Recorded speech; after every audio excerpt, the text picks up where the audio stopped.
المكرونه الاسباجيتي بالصلصه الحمراء اكيد كلنا بنعملها، بس كل واحد وليه طريقته وتركاته اللي بيعملها بيها، ودي بقى الطريقه اللي مش ممكن هغيرها. من زمان بعملها كده وبتطلع معايا حلوه قوي. وطبعا السر في اي مكرونه في الصلصه بتاعتها.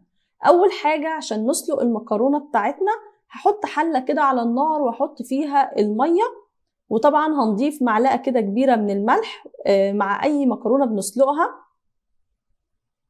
وهسيب الميه لحد ما هتغلي. وبعد كده هجيب كيس كده من المكرونه وهنزله كده في الميه وهسيبها 10 دقايق كده لحد ما هتستوي. لحد المكرونه بتاعتنا ما تستوي تعالوا نحضر بقى الصلصه بتاعتنا.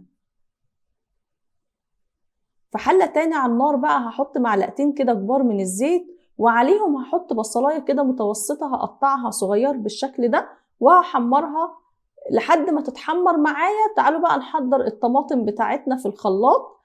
انا هنا قطعت الطماطم.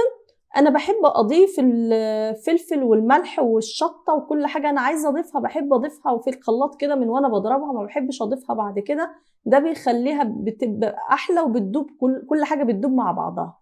حطيت كده يعني قرن من الفلفل الشطه وده اختياري، ومعلقه صغيره من الفلفل الاسود والكزبره، ومعلقه كده من الملح.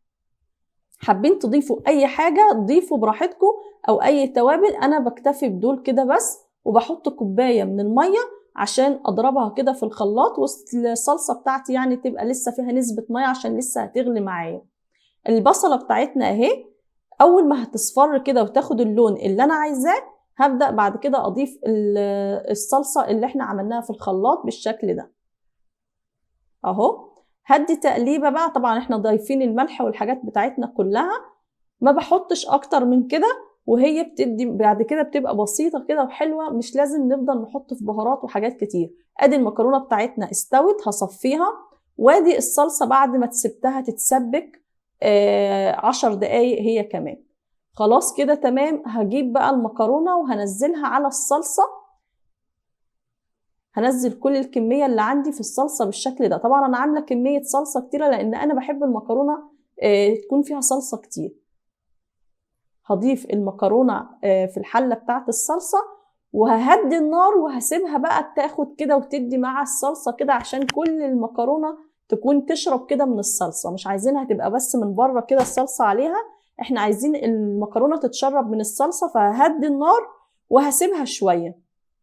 طبعا مش هينفع اسيب النار عاليه عشان